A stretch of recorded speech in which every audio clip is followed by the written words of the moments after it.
Convido a congregação se colocar em pé e ouvirmos a leitura do Santo Evangelho, capítulo 12 de Lucas, iniciando no versículo 13 até o versículo 21, que diz assim: Um homem que estava no meio da multidão disse a Jesus: Mestre, mande o meu irmão repartir comigo a herança que nosso pai nos deixou. Jesus disse: Homem, quem me deu o direito de julgar ou de repartir propriedades entre vocês? E continuou dizendo a todos: Prestem atenção, tenham cuidado com todo tipo de avareza, porque a verdadeira vida de uma pessoa não depende das coisas que ela tem, mesmo que sejam muitas. Então Jesus contou a seguinte parábola: As terras de um homem rico deram uma grande colheita. Então ele começou a pensar: eu não tenho lugar para guardar toda essa colheita. O que eu vou fazer? Já sei, disse para si mesmo. Vou derrubar os meus depósitos de cereais e construir outros maiores ainda. Neles guardarei todas as minhas colheitas junto com tudo o que tenho. Então direi a mim mesmo: homem feliz, você tem tudo de bom que precisa para muitos anos. Agora descanse, coma, beba e alegre-se. Mas Deus lhe disse: Seu tolo, esta noite você vai morrer. Aí quem ficará com tudo que você guardou? Jesus concluiu: Isso que acontece com aqueles que juntam riquezas para si mesmos, mas para Deus não são ricos. Até aqui a leitura do Santo Evangelho. Que a graça de Deus em Cristo Jesus, na companhia do Espírito Santo, esteja junto com todos nós neste momento de meditação na palavra do Senhor. Amém. Poder sentar.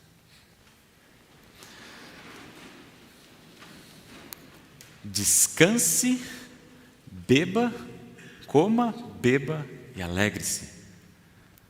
Foram essas palavras que ouvimos do próprio Jesus nesse texto aqui da parábola. Na verdade, esse é um refrão que aparece em vários lugares no texto bíblico. Por exemplo, Eclesiastes, num dos versículos que nós lemos hoje, diz assim: a melhor coisa que alguém pode fazer é comer e beber e se divertir com o dinheiro que gastou. No entanto, compreendi que mesmo essas coisas vêm de Deus. Descansar, comer e beber, diz o próprio Salomão em outro momento, é um presente de Deus. E nós vamos dizer: nós queremos isso. Nós queremos poder descansar, comer, beber, se divertir. E eu digo para vocês, Deus também quer isso, que a gente possa descansar e se alegrar. O problema que a gente vê ao longo da narrativa bíblica e ao longo da nossa vida também, que a gente busca descansar, comer, beber e se alegrar longe da presença de Deus, sem Jesus. No início do capítulo, ou no início desse texto aqui do capítulo 12 de Lucas, lemos que um homem que estava no meio da multidão, esse detalhe interessante, disse a Jesus: Mestre, mande que o meu irmão reparta comigo a herança que nosso pai nos deixou. Se a gente for olhar com um certo detalhe, no início do capítulo 12, diz assim: milhares de pessoas se juntaram de tal maneira que umas pisavam nas outras. Esse homem, no meio da multidão, essa multidão que pisavam umas nas outras para tentar chegar em Jesus. Percebam, esse homem, olha só o esforço, olha só a energia, olha só o que ele fez para chegar até Jesus com esse pedido: Mestre, mande que meu irmão reparta comigo a herança que deixou. Talvez em última análise, ele queria o quê? Mestre Jesus, eu quero poder descansar, comer, beber e me alegrar com a herança que eu vou receber do meu pai. Talvez ele não achava justa a divisão que se tinha, porque lá em Deuteronômio, capítulo 21, isso ficava bem claro, que o irmão mais velho ficava com 2/3 da herança e os outros irmãos, se tivesse mais do que um, tinha que ficar com o resto. Talvez ele estava querendo um pouquinho mais do que era de direito para ele. Então, Quem sabe esse possa ser um dos irmãos mais novos. Ele queria aquilo que talvez o irmão mais velho tinha, ou iria receber. E vai até Jesus para ele ser o juiz, o julgador da sua questão. Jesus ele é enfático. Ele queria que Jesus fosse o mediador para resolver essa questão. Jesus foi muito enfático, disse: não vou ser o mediador da sua herança com o seu pai. Mas ele aproveitou esse momento para ensinar. Olhou para a multidão que estava ali, não só para aquele homem, para a multidão. Eu acho que isso também serve que Jesus estava olhando para nós. E ele faz um comentário, e ele faz uma afirmação muito importante. Ele aproveita para dizer o que consiste a vida verdadeira. O que nós precisamos prestar atenção para não nos desviarmos do caminho eterno. Percebam as duas palavras de início aqui desse texto, e eu olho com um carinho muito grande de Jesus em relação àquelas pessoas. Diz assim: prestem atenção, tenham cuidado com todo tipo de avareza, porque a verdadeira vida de uma pessoa não depende das coisas que ela tem, mesmo que sejam muitas. Em outras palavras, o que Jesus está dizendo aqui? Aquilo que você tem, as coisas que você tem, não vão fazer Deus gostar mais de você ou menos de você. O seu relacionamento com Deus não depende das coisas que você tem.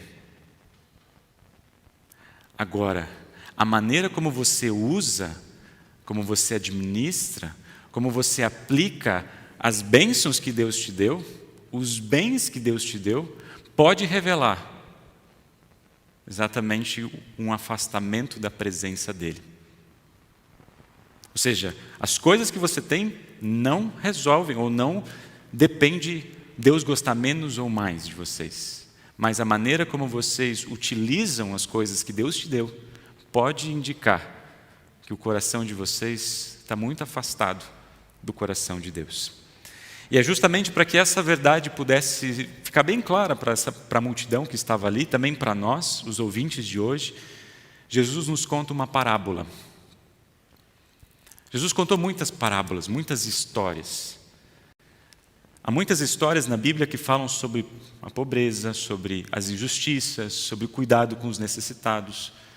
Mas também há muitas parábolas, muitas histórias. Jesus também se preocupa e chama a atenção do perigo do acúmulo de riquezas e a maneira como ela é administrada. Isso pode causar um estrago no coração daqueles que querem seguir a Jesus.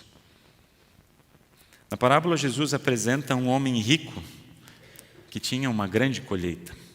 A gente percebe aqui que não tem nenhum indício de que essa riqueza foi mal adquirida ou que ele fez alguma coisa indevida ou ilícita. Pelo contrário, as terras deram uma grande colheita, tanto que não havia armazéns suficientes para colocar tudo aqui. Mas qual que era o grande problema desse homem, narrado aqui por Jesus nessa parábola? O grande problema dele é que ele não tinha, os armazéns deles, os celeiros dele era muito pequeno. E ele não sabia onde colocar toda a riqueza que havia vindo das suas plantações. Então, o que ele faz? Ele constrói novos armazéns para colocar essas coisas que havia produzido. Mas isso revela, na verdade, o seu coração.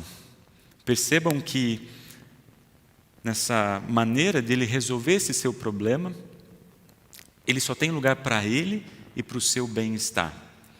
Olha só, quando a gente lê essa parábola e a gente dá um destaque em algumas palavras, a gente vai perceber isso. Então, ele começou a pensar: eu não tenho lugar para guardar toda essa colheita. O que é que eu vou fazer? Já sei, disse para si mesmo: vou derrubar os meus depósitos de cereais e construir outros maiores ainda. Neles guardarei todas as minhas colheitas, junto com o que eu tenho. Então direi a mim mesmo, homem feliz. Percebam essa ênfase, né, que Jesus está dizendo, onde ele só pensava para si e para o seu bem-estar?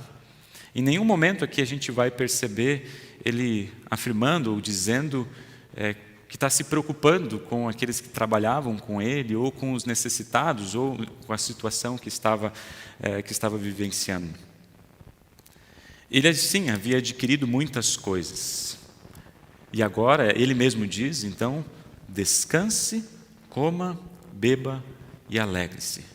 Ele tinha muito para usufruir para o restante da vida. Então, a gente vê um contraste muito forte aqui nessa parábola.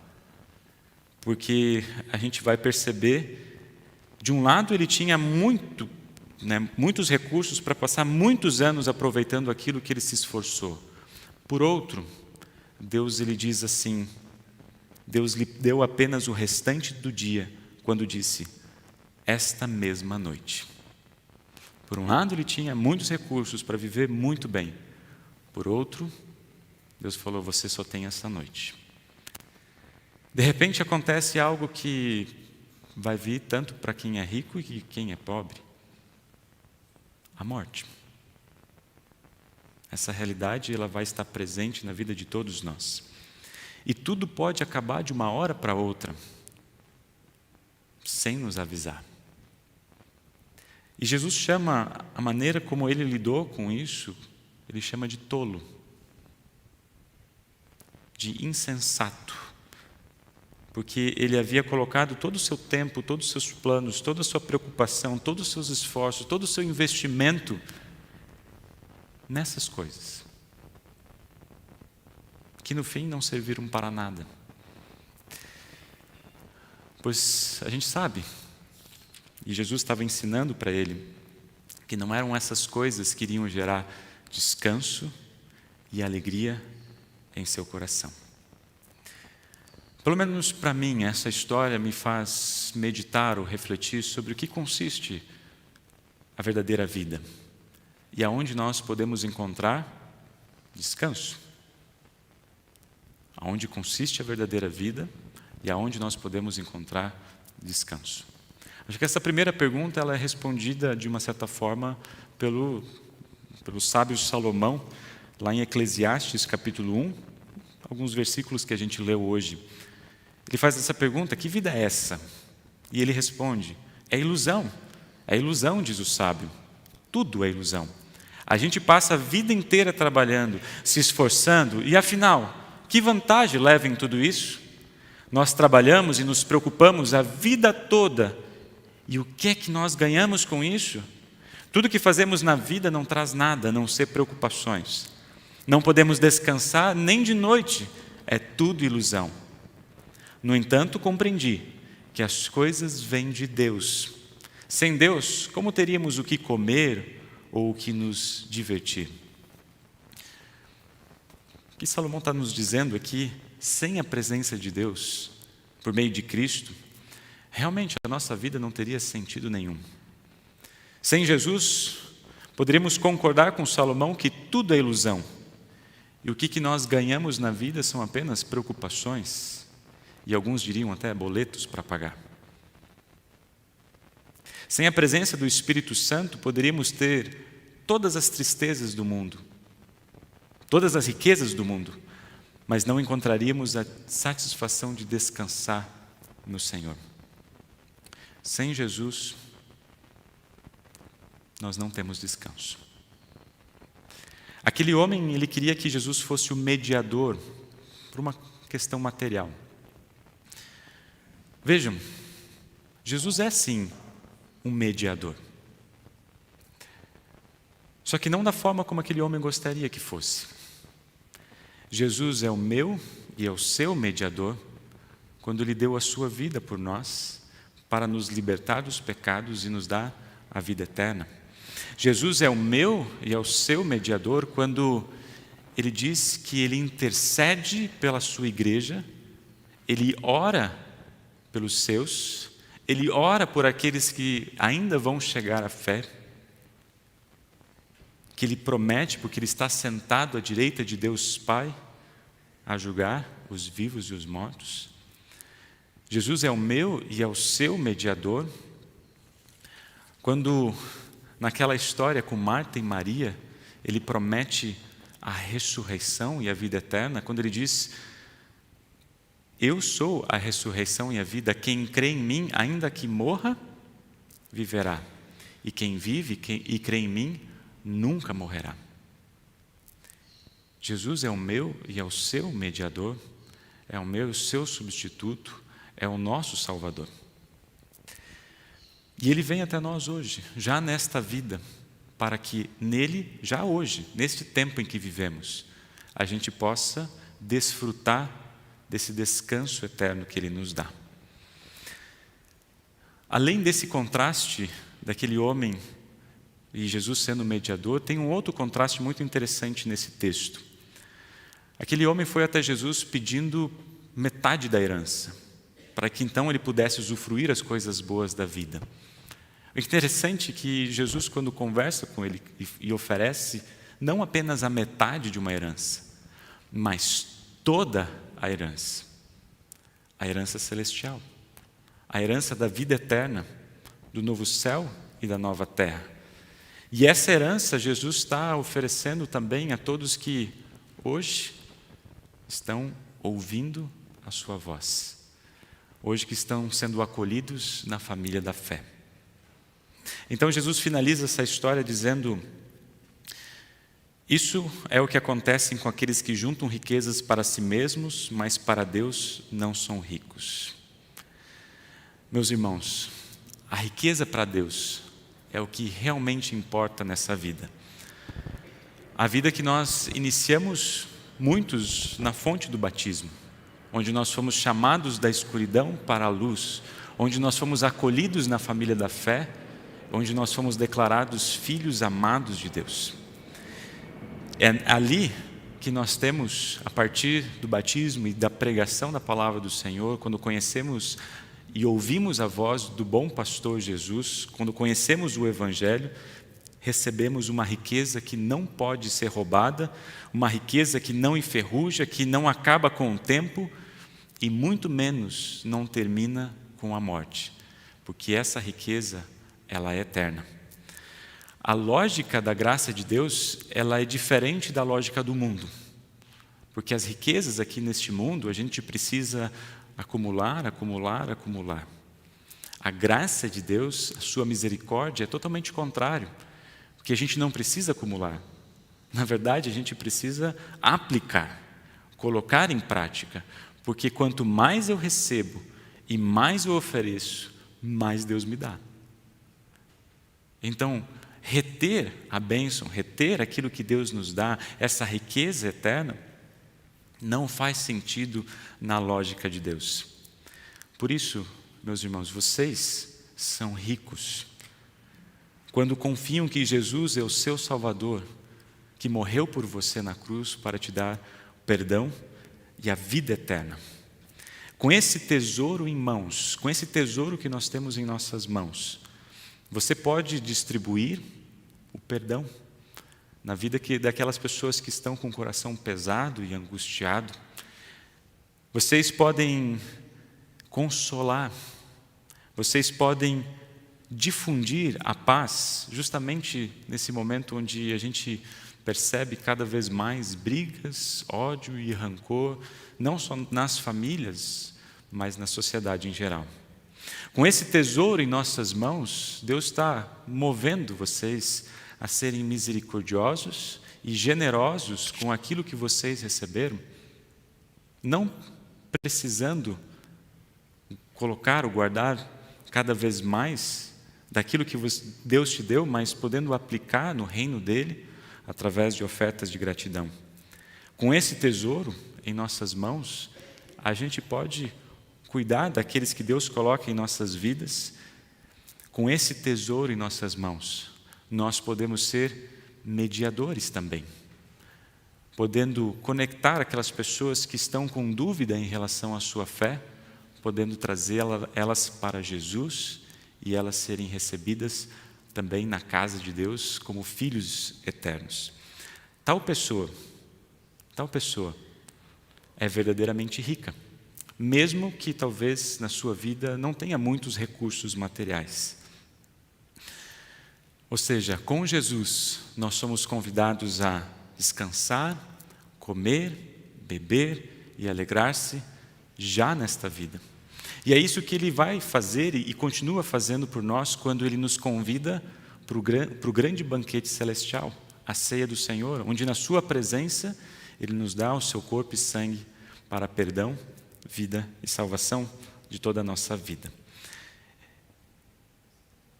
Mas a morte é o último ataque que o diabo tem para tentar nos afastar da sua presença. Mas se por acaso e quando isso chegar, tenham certeza que Jesus venceu a morte em nosso lugar. Venceu, para nos dar a vitória eterna. Então, queridos amigos, se te cansa levar as pesadas cargas, se por acaso você está sobrecarregado, descanse no Senhor.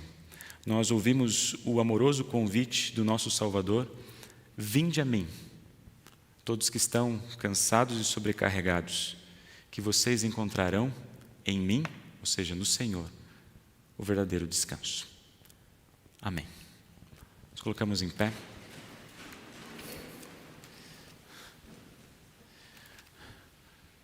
Descansar, comer, beber e se alegrar é algo que Deus deseja na vida de todos nós. Que possamos viver essa nova vida em Cristo, unidos com o Senhor, e poder distribuir essa riqueza que Deus nos dá todos os dias, pela sua graça e por graça. Amém. Podeis sentar.